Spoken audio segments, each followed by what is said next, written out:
sharing lah ya, sharing tentang bagaimana peran project developer, karena Carbon X itu kan project developer ya, dalam menjaga integritas proyek karbon. Nah, untuk perspektifnya itu karena juga Carbon X fokusnya di sektor kehutanan, jadi kita fokusnya di perspektif nature-based solutions ya. Itu. Nah, saya perkenalkan sedikit saja tentang Carbon X dulu ya. Jadi saya memimpin Carbon X dari tahun 2022. Kita ini mungkin agak berbeda dengan project developer yang lain, di mana kita ikut dalam semua project cycle dari carbon project. Jadi sejak kita memilih project mana yang akan kita develop, mana yang akan kita desain. Jadi kita memilih, mendesain, dan juga berinvestasi dan memiliki tim di lapangan untuk implementasi proyek karbon. Dan kita punya in-house team juga yang nanti ya deal sama teman-temannya Pak Sarif ya, VPB gitu ya, untuk lembaga validasi dan verifikasi. Jadi terkait validasi dan issuance juga kita ikut prosesnya ya. Jadi ini A to Z lah untuk peran dari Carbon X. Saat ini Carbon X punya 2 proyek. Yang satu proyek itu ada di Kalimantan Barat. Proyeknya dinamakan Sanggala Corridor Project, yang merupakan proyek konservasi dan juga restorasi hutan. Luasannya itu sekitar 20.000 hektar. Saat ini proyek tersebut sudah hampir selesai lah proses validasinya. Lagi akan kami submit untuk monitoring report ke Vera dan memulai kembali ke proses verifikasi. Ini mungkin key differentiations dari Carbon X. Jadi tadi ya kita punya ikut full cycle dari proses project karbon. Kadang kalau project developer tuh tidak mau ada risiko memiliki konsesi gitu ya, karena memang regulasi konsesi juga lumayan berat gitu ya. Jadi biasanya pemilik konsesi itu berbeda dengan yang melakukan atau yang menjadi pengembang karbon. Kalau di Carbon X kami memiliki konsesinya, kami juga yang mengembangkan proyek karbonnya. Jadi kita ini sengaja karena kita ingin make sure tadi yang dibahas yang menjadi topik ya hari ini, kita pengen make sure integrity. Jadi ya kita yang desain ya harus kita juga yang implementasi sehingga tidak ada gap gitu ya. Kemudian co-benefit itu yang menjadi juga indikator pemilihan proyek buat kami. Kami ingin proyek kami punya co-benefit tidak hanya tentang emissions, tapi harus ada dampak terhadap community dan juga biodiversity. Oke, ini tadi sudah sekilas yang ekosistem ini tadi udah sekilas ya dipresentasikan oleh Pak Sarif. Saya ingin menggambarkan ya kira-kira project developer itu ada di mana, kemudian siapa saja sih pemain-pemain atau prosesnya apa aja, dan aktor-aktor yang terkait itu siapa saja gitu ya. Jadi tadi udah ada standar ya, karena Carbon X itu kita submitnya ke Vera, jadi ini lebih ke international standard dari slide-nya. Jadi standarnya ada Vera, ada Gold Standard, kita sebagai developer ya, kemudian kita juga sebagai asset owner, terus untuk PVB ya, verifications itu macam-macam ya. Kalau di Vera itu bisa dilihat siapa sih yang terakreditasi oleh Vera ya, itu ada di websitenya Vera, ada INOR, Earthwood, jadi dari macam-macam lah. terus ada buyer lah. Buyer ini platform untuk menemukan antara buyer dan juga supplier. Nah, saya ingin highlight yang di bagian bawah, bagian ini. Jadi saat ini dari buyer, karena mereka juga ingin meyakinkan kalau proyek ini memang high integrity gitu ya, quality-nya bagus gitu. Selain kami divalidasi dan diverifikasi oleh lembaga LBV, para buyer juga sering meminta rating. Itu sama kayak ratingnya kalau kita mengeluarkan dari mungkin teman-teman dari sektor keuangan tahu lah, rating provider kalau misalnya loan harus ada ratingnya gitu ya. Dan sama juga di Kebun Project itu ada rating providers yang dikenal itu biasanya Silvera atau Bizero. Jadi selain kita divalidasi, diverifikasi, mereka bisa juga ditambah dari laporan dari rating provider.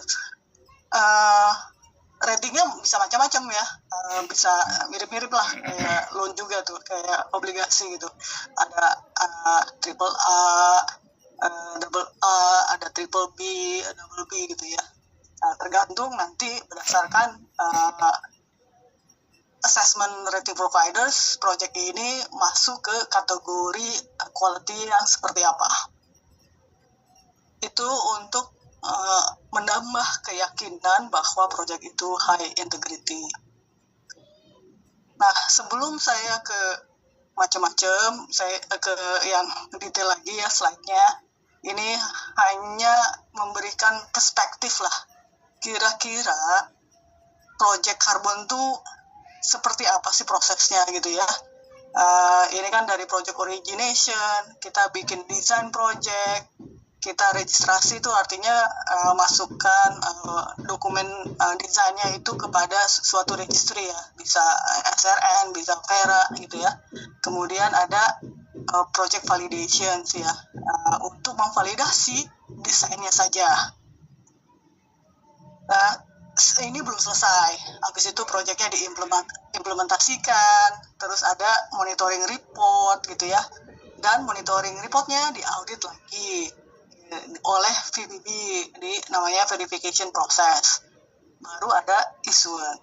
Ini kebayang kalau untuk NBS project ini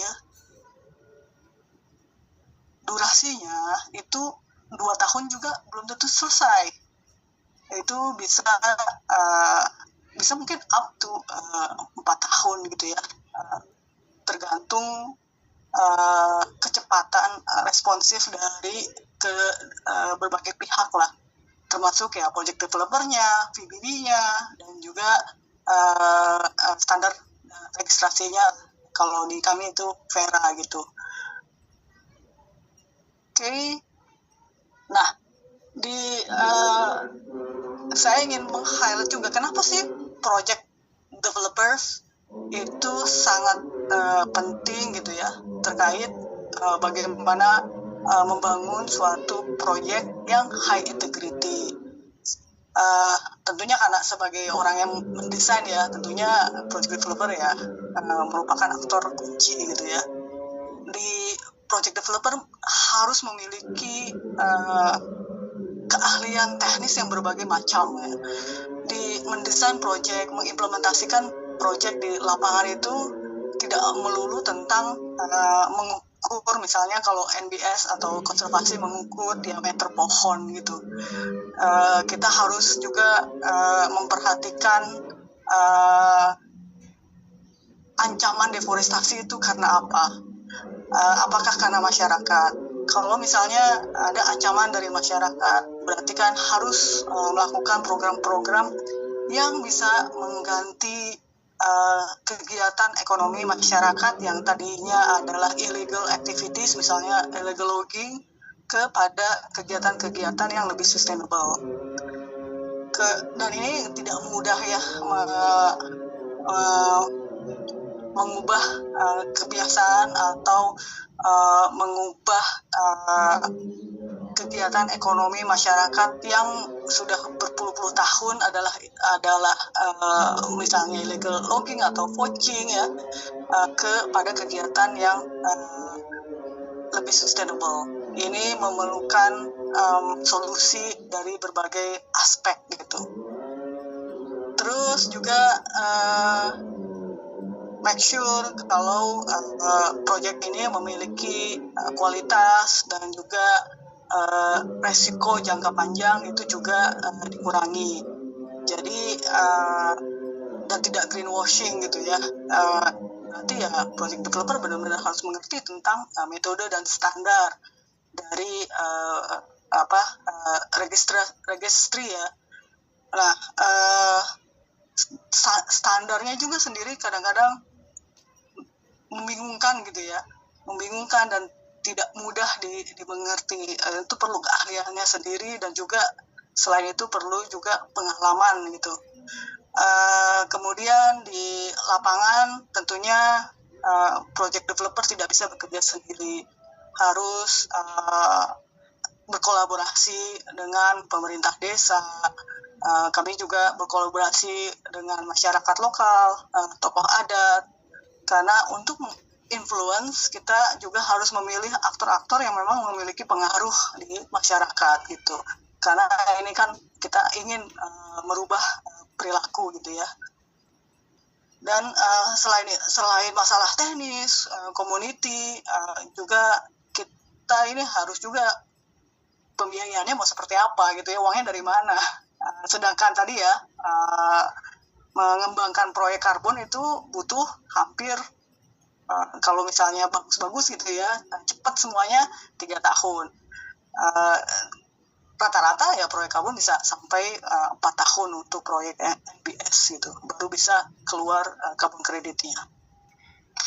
Dan ya karena kompleksitas di lapangan, di pasar, ini pengembang juga harus memiliki innovations ya, innovation atau juga kadang-kadang kami juga harus melihat mungkin ada revenue model yang alternatif gitu ya, yang lain gitu, tidak hanya mengandalkan karbon kredit, misalnya agroforestry gitu ya, untuk pengembangan kami dapat revenue dari komoditas non kayu gitu ya.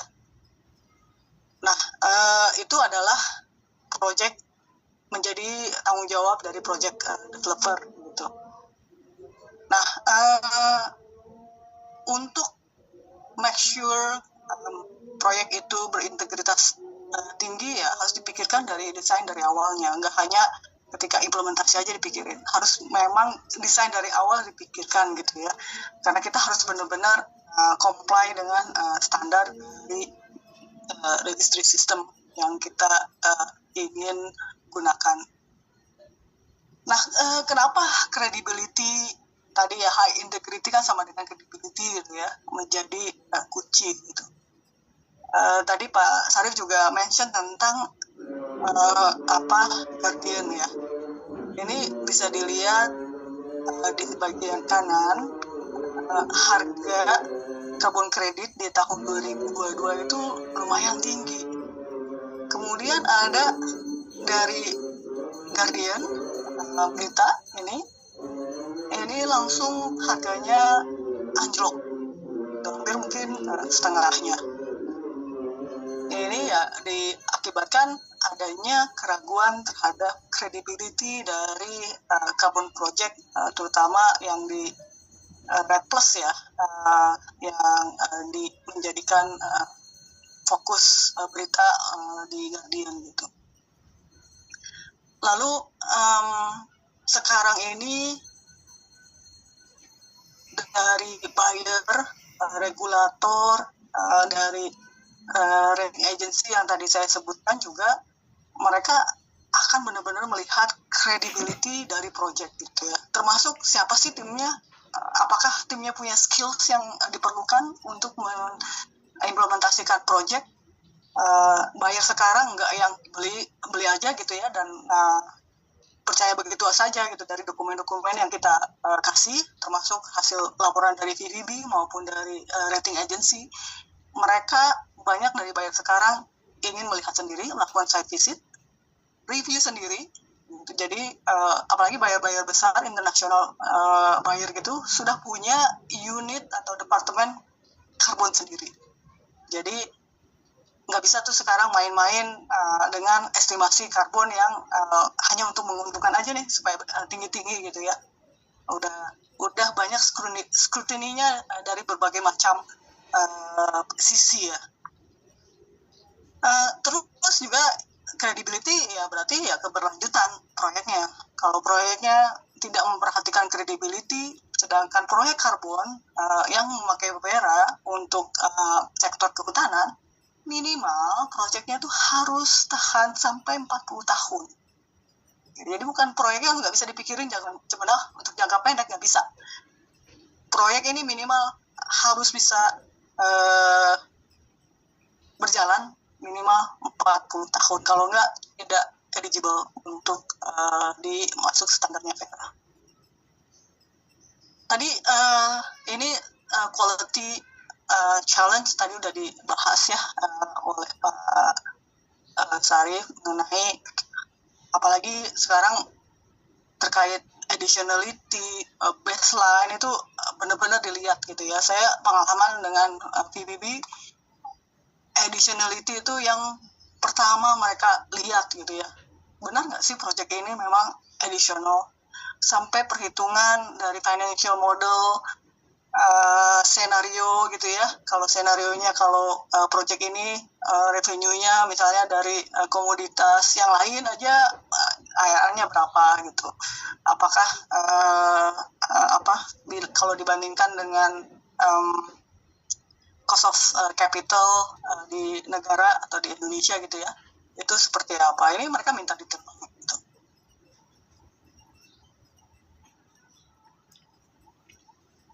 Terus saya juga ingin membahas lalu dengan integrity yang diperlukan seketat itu, terus project developer gimana dong ya untuk apalagi misalnya proyek-proyek hutan yang luasnya luas banget gitu ya, nggak mungkin juga diamati di setiap hektarnya. Jadi ya memakai aplikasi teknologi ya ini sangat membantu gitu.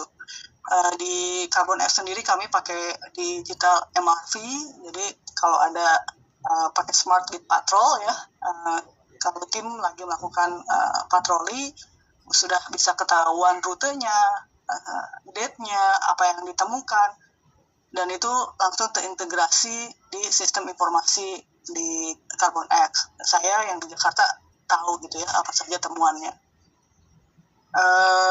Ya tentunya kita pakai GIS. Kalau teman-teman dari sektor kehutanan pasti tahu lah ya, GIS di mana ini juga sebelum implementasi bahkan memilih project pasti kami menggunakan analisa GIS untuk make sure bagaimana risiko deforestasi, apakah ada pemukiman di dalam konsesi. Kalau ada pemukiman berarti kan community risk-nya lumayan tinggi gitu. Dan sekarang lagi hit banget ya proyek yang menghitung biomasa pakai LiDAR. Tapi ini sangat-sangat mahal lah untuk LiDAR. Jadi kami saat ini menggunakan teknologi sehingga pertama sih sebenarnya fungsinya buat kami buat early warning system. Terus kalau misalnya kita ingin memutuskan sesuatu, kita pakai data yang kami kumpulkan di database kami, dan itu udah real time. Kemudian Carbon Project, bagaimana Carbon Project bukan hanya menghitung buat MBS ya, bukan hanya untuk menghitung deforestasi, berapa peningkatan biomasa gitu ya. Bagi kami ya Carbon Project itu social project, pasti berhubungan sama communities gitu ya. Kenapa? Karena kalau di carbon project kan ada prinsip permanensi ya. Jadi bagaimana proyek itu akan tahan sampai project lifetime, bisa tahan 100 tahun gitu. Berarti kan kita harus bisa mengikut sertakan community untuk sama-sama menjaga proyek tersebut gitu. Jadi buat kami community penting untuk make sure sustainability dari proyek itu sendiri. Kemudian ya ini meningkatkan project integrity ya, dan di monitoring ini kami melibatkan banyak masyarakat untuk melakukan biodiversity monitoring, forest monitoring ya, fire management. Ini kita lakukan bersama masyarakat. Jadi kita membentuk kelompok-kelompok community base untuk berbagai kegiatan di lapangan. Kemudian license to operate ya, karena kita di tengah-tengah masyarakat, mereka harus memberikan konsen, persetujuan gitu ya, kita berada di tengah-tengah masyarakat dan melakukan banyak kegiatan di tengah masyarakat. Dan sekarang ini buyer pasti akan melihat bagaimana sih impact proyek itu terhadap community. Ini sangat dilihat oleh buyer, apakah seberapa persen ya, mereka akan melihat berapa persen sih masyarakat di sekitar proyek tersebut menyetujui atau memberikan konsen kepada proyek ini. Mereka buyer juga melihat berapa seperti apa kualitas dari proyek tersebut ya. Dan ini termasuk ya ini tadi ya, kalau misalnya co-benefitnya naik tinggi, punya impact terhadap masyarakat, punya impact terhadap biodiversity, market value-nya juga naik gitu. Menurut beberapa research sih, untuk market insight ya, bisa bedanya $2-3 kalau misalnya proyek itu tidak hanya impact-nya terhadap emissions, tapi memiliki impact terhadap climate, community, dan juga biodiversity, dan memiliki sertifikat yang high ya. Jadi kalau CCB itu ada yang punya type tier-nya itu ada gold gitu, gold standard. Itu pasti harganya lebih tinggi. Ini dengan masyarakat, tentunya jika teman-teman yang biasa deals dengan masyarakat mengenal konsep free prior informed consent ya, di mana sebelum kami melakukan kegiatan, mendesain proyek, masyarakat itu harus diinformasikan sebelum kita mendesain atau melakukan kegiatan. Mereka secara bebas memberikan konsen terhadap proyek ini. Ini juga kami lakukan secara diligence ya, di lapangan. Kita ingin yakin bahwa masyarakat memang menyetujui carbon project, karena beberapa kegiatan kami tentunya akan impact kepada kebiasaan sehari-hari mereka gitu ya, yang biasanya mungkin melakukan illegal logging, jadi sekarang kegiatan jadi terbatas gitu. Terus juga mereka biasa berburu untuk hewan-hewan yang ternyata dilindungi gitu. Sekarang mereka tahu itu dilindungi, jadi mungkin sekarang udah tidak sebebas dulu untuk melakukan illegal poaching. Oke. Terus terkait MRV, kami juga punya sistem informasi yang kami buat sendiri ya, in-house, di mana MRV kami tadi ya bisa pakai smart patrol, itu langsung terkumpul gitu ya, dan terdatabase di sistem informasi kami. Kemudian kami juga punya men-track gitu ya kegiatan-kegiatan community yang kami lakukan. Ini MRV ini sangat penting karena nanti apalagi kalau misalnya mau diaudit. Audit itu sangat detail ya. Setiap kegiatan, setiap asumsi, mereka akan pengen melihat buktinya gitu ya. Kenapa dilakukan kegiatan tersebut mereka ingin lihat juga baseline-nya. Bahkan ya ketika kami bilang ini sudah ada berapa meeting terkait keinginan masyarakat untuk melakukan misalnya akses air gitu ya. Nanti auditor minta bukti meetingnya seperti apa, ada minutes of meetingnya nggak, ada documentation-nya nggak, itu diminta oleh auditor. Jadi dan kegiatannya kan banyak di lapangan ya, karena itu sistem informasi buat kami sangat penting. Selain itu juga sistem informasi penting untuk ini early warning system, di mana kami bisa menggabungkan data dari NASA ya, dari berbagai satelit imaginary providers untuk track ada kemungkinan kebakaran nggak gitu ya, dan juga ada resiko kebakaran itu di titik mana saja, itu bisa kami track gitu ya, dan melakukan dan di lapangan bisa melakukan ground truthing berdasarkan early warning system ini. Oke. Nah ini sebagai project developer ya kami harus siap gitu ya untuk bisa diaudit gitu. Jadi ya kami harus make sure tadi ya sistem MRV-nya terdokumentasi, punya data yang terstruktur.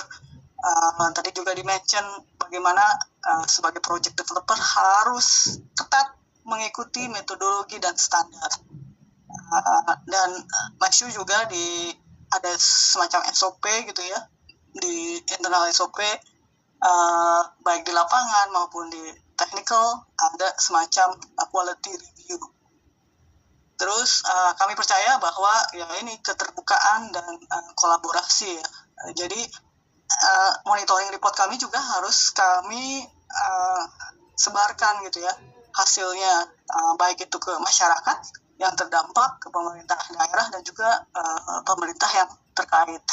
Jadi nanti MR kami ini kami kasih flyer kalau ke masyarakat lebih mudah gitu ya, dengan kata-kata yang lebih mudah itu kami sebarkan dan kami FGD-kan dengan masyarakat.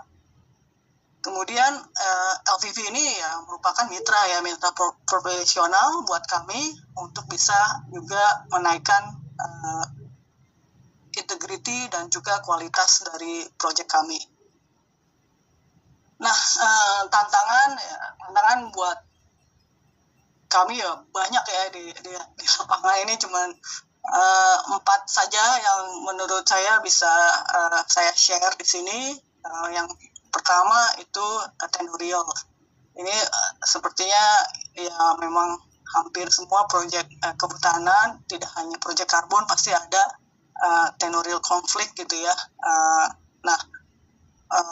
Karena memang di pemetaan itu tidak ada, masih banyak lah tumpang tindih antara batasan konsesi dan juga klaim masyarakat.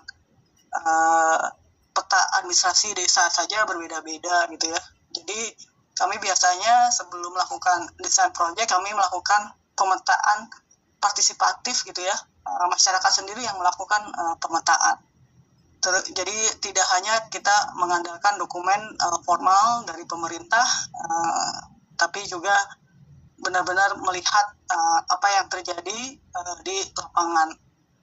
Lalu tadi ya proses EPIC itu dilakukan secara detail, dan kami juga di lapangan itu melakukan skema kemitraan. Jadi untuk kegiatan restorasi kami melakukan kemitraan dengan masyarakat, dengan membentuk namanya kelompok tani hutan gitu ya, dan kami juga daftarkan itu ya ke pemerintah dengan benefit sharing yang jelas. Kemudian juga ada ini wajib ya di Project Carbon adanya grievance redress mechanism, di mana masyarakat tentunya bisa mengeluh, dan kami juga ada SOP ya, keluhan itu harus diproses dalam 10 hari itu. Kemudian ada keterbatasan data historis, jadi banyak hal yang data-data yang memang kami temukan akhirnya learning proses ya, yang memang kami temukan di lapangan gitu. Misalnya ada beberapa hewan gitu ya, yang tadinya itu tidak kami temukan berdasarkan dokumen research gitu ya dari masyarakat, tapi kami temukan dari kamera trap gitu. Jadi kadang-kadang kami di PD juga suka berubah-berubah berdasarkan temuan kami langsung di lapangan.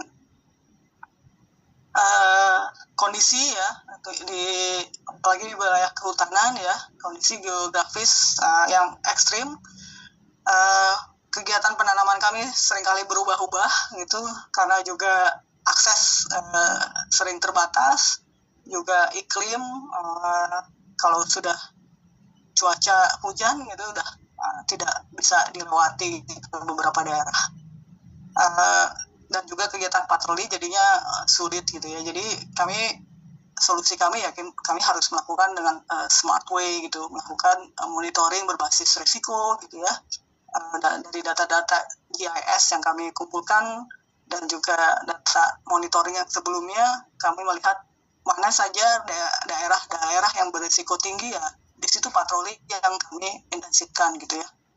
Kemudian melibatkan masyarakat lokal ya, memang mereka sudah tinggal di situ, jadi bisa membantu kita untuk melakukan monitoring. Yang terakhir ini standar dan regulasi yang berubah-berubah ya, apalagi kalau NPS tadi di penjelasan saya pertama waktunya bisa 4 tahun, itu mungkin saja standar itu ada yang berubah, dan kami juga mengalami ya gitu ya, ada standar yang berubah, jadinya PD kami ada yang harus direvisi gitu. Belum lagi regulasi di Indonesia yang dulu ya itu masih belum menentu gitu ya, voluntary market masih belum diperbolehkan, walaupun sekarang sudah. Kami juga masih menunggu permen dari penjawantahan dari perpres yang baru. Dari kami tentunya terus memonitor standar dan kebijakan dari pemerintah, dan juga kami proyeksikan kalau standar ya biasanya ada webinar gitu ya dari Vera, kami ikuti dan kita estimasikan kira-kira Vera akan merubah apanya dan kira-kira apakah ada impact-nya kepada proyek kami gitu. Baik, itu sebagai penutup, tadi sudah di-mention bahwa Indonesia merupakan supply hub di mana kita memiliki carbon credit yang berpotensi berkualitas tinggi ya, dan tentunya credibility itu sama-sama harus dijaga oleh semua aktor. Kalau kita tidak menjaga, nanti yang jelek ya yang mendapatkan dampak banyak orang gitu ya. Kemudian penggunaan teknologi dan MRV di NBS itu banyak sekali kegiatan, banyak sekali resiko, jadi harus ada inovasi teknologi untuk bisa mengurangi pekerjaan di lapangan dan mengurangi resiko di lapangan. Untuk integritas proyek harus dijaga. Pendekatan kami, kalau kami juga menghitung emission itu dengan konservatif ya, dan tentunya memenuhi standar internasional dan pengelolaan risiko. Dan untuk Carbon X kami berkomitmen untuk menjaga transparansi. Sebenarnya kalau Vera Project semua ya, PD, nanti MA report itu semua accessible ya, semua orang bisa baca di database-nya Vera. Baik, sekian dari saya, mungkin saya serahkan ke Seva, silakan. Baik, terima kasih Bu Desi luar biasa untuk pemaparan materinya. Luar biasa ya teman-teman, diskusi panel kita yang kedua pada siang hingga sore hari ini bersama dengan Bu Desi. Oke, selanjutnya seperti halnya diskusi yang sebelumnya, kita akan segera menuju ke sesi tanya jawab. Dan luar biasa Bu Desi sudah ada pertanyaan yang disampaikan melalui link Q&A yang saya bagikan tadi. Akan saya bantu bacakan terlebih dahulu untuk pertanyaan yang pertama Bu Desi. Apakah sudah ada proyek yang dikembangkan dengan latar belakang HTI yang fokusnya di kemitraan kehutanan, Bu Desi?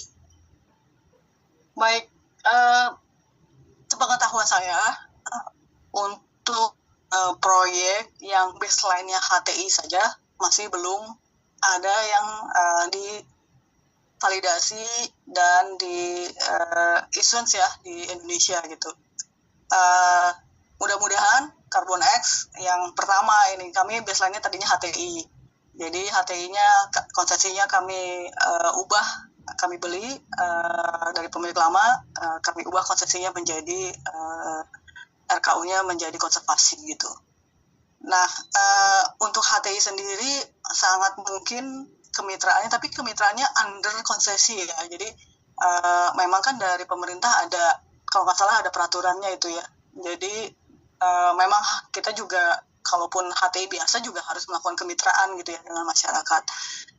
Apalagi dengan Carbon Project itu bisa pakai kemitraannya misalnya harus jelas gitu ya, apa saja peranan dari perusahaan dan peranan dari masyarakat atau kelompok tani gitu.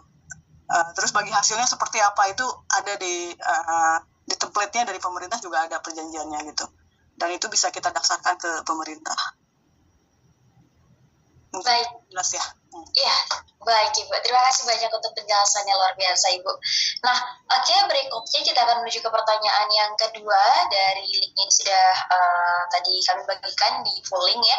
Apabila proyek karbon ditolak oleh masyarakat tanpa ada kompromi, apakah wilayah tersebut akan dikeluarkan dan tindakan yang dilakukan agar tetap berjalan bagaimana ya Bu Desi?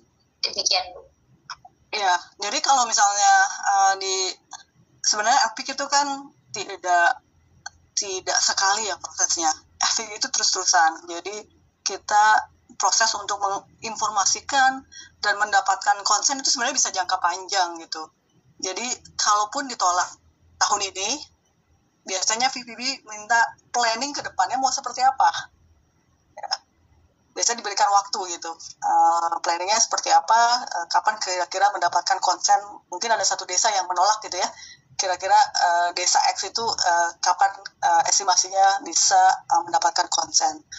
Nah, jadi walaupun kita mendapatkan konsen 100% semua desa juga, bukan berarti itu juga selesai gitu ya.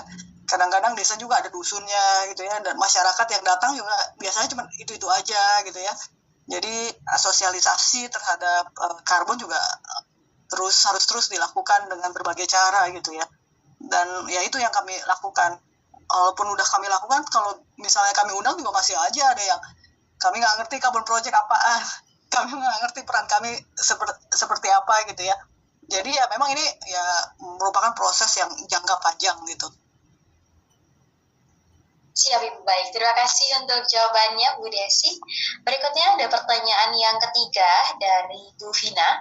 Dalam prinsip FDIC, ketika masyarakat menolak proyek, apakah perusahaan seharusnya menghentikan proyek tersebut atau tetap bisa melanjutkan dengan alasan keharusan, Bu Desi? Sebenarnya dari project developer punya opsi lah ya. Tapi opsi untuk berhenti mungkin itu opsi terakhir ya. Jadi ada juga opsi ya udah mengeksklud wilayah desa yang tidak memberikan konsen gitu ya.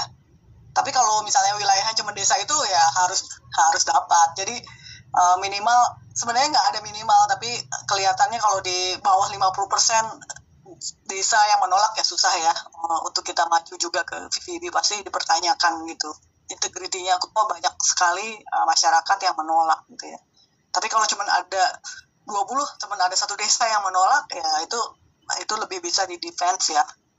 Mungkin ada sesuatu yang lain lah, outlier gitu. Kalau misalnya dari 20 desa cuma satu desa yang menolak gitu.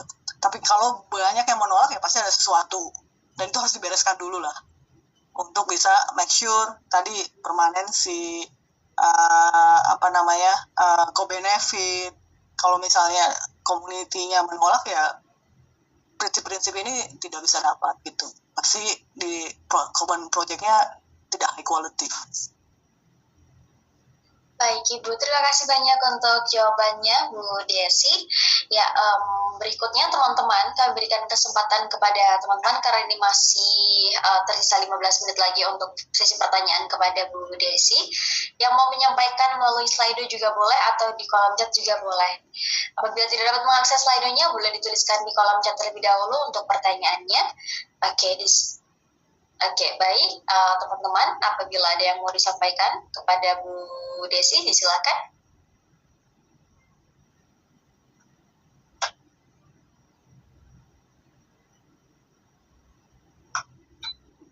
Oke, terhadap pertanyaan dari narasumber kita yang kedua tadi Bu Desi, dari Pak Syarif ya. Bu Desi menarik, ternyata lumayan struggle juga ya. By the way, menurut pengalaman Bu Desi, berapa lama proses, mungkin dalam bulan atau tahun, yang diperlukan dari perizinan sampai dengan selesai penyusunan DRAM atau PDD Bu Desi? Ya, mungkin Pak Syarif, makasih pertanyaannya. Untuk kami sendiri, untungnya kan kami perizinannya sudah ada ya, kami take over dari yang lain gitu. Itu saja, mungkin hampir 1,5 tahun ya, 1,5 tahun kami baru bisa selesai PD-nya gitu. Jadi lumayan panjang. Terutama proses epic juga kami lakukan dengan hati-hati. Kami lakukan banyak sekali informal meeting sama masyarakat gitu. Baru ada formal sosialisasi yang formal itu kami lakukan mungkin lebih dari 6 bulan ya untuk pendekatan dengan masyarakat. Jadi kami pengen make sure lah itu hati-hati, dan alhamdulillah sih kami mendapatkan konsen 100% dari masyarakat. Nah, PD-nya sendiri karena banyak sekali ya data-data yang harus diambil dari lapangan, ya, misalnya data-data biodiversity, data-data AGB, ya. Di lapangan sendiri kami habis mungkin waktu 3 bulan ya untuk pengambilan data, belum kami harus analisa dan baru bikin project design. Jadi lumayan panjang sih Pak Syarif. Jadi paling cepat ya 1,5 tahun ya untuk proses PD sendiri ya, karena kami kebetulan izin sudah kami dapat sebelumnya.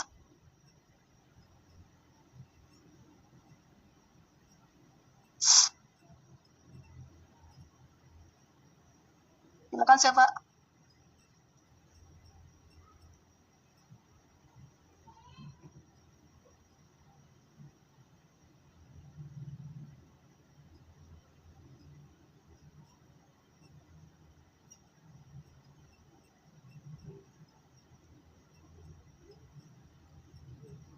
Halo?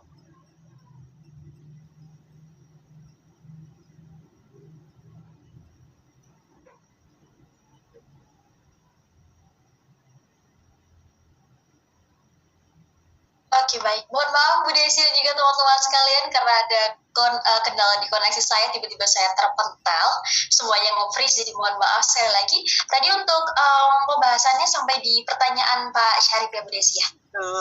Oke, baik. Mohon maaf sekali lagi. Nah, berikutnya ini, sebelumnya kami ucapkan terima kasih Bu Desi sudah menjawab pertanyaan Pak Syarif di sini. Oke, berikutnya pertanyaan dari Bu Bibah ya, PT Biru Karbon Nusantara nih. Terima kasih Bu Desi atas sharingnya. Bu Bibah mau bertanya terkait update after MRA KLH dengan Vera nih Bu Desi. Halo Mbak, gimana ya update-nya? Ya, jadi mungkin karena dengan perpres yang baru ya, MRA mungkin tetap bisa, saya nggak tahu sih update yang detailnya gitu ya, tapi MRA akan konsisten gitu ya, akan tetap bisa bisa perlu, karena nanti kan Indonesia juga ada untuk artikel yang compliance ya, artikel 6, 2, 64 kali ya, itu masih bisa lah gitu. Tapi kalau untuk voluntary market, harusnya pakai Perpres 110 itu MRA sebenarnya tidak diperlukan lagi juga gitu. Tapi nanti mungkin untuk compliance market masih perlu MRA sama Vera.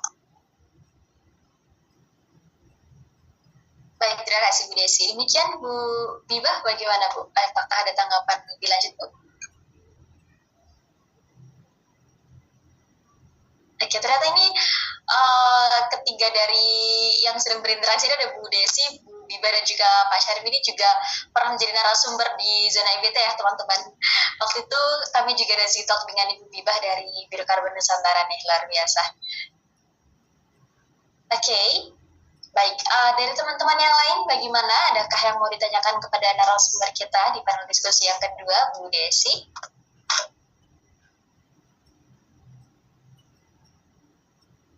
Oke, ada pertanyaan Bu dari peserta, disampaikan melalui link Slido. Apakah ada contoh mekanisme insentif dengan Payments for Ecosystem Services atau PES pada proyek karbon di Indonesia, dan bagaimana peluang ke depan untuk mekanisme PES ini? Iya, menurut saya sih PES ada potensinya ya untuk dikembangkan untuk proyek karbon ya. Misalnya contohnya ada yang sawit, kalau nggak salah sawit itu perlu yang melakukan deforestasi sebelumnya gitu ya, harus melakukan offset. Nah itu bisa jadi PES, mekanisme PES lah ya, mirip-mirip gitu untuk karbon. Kemudian dan PES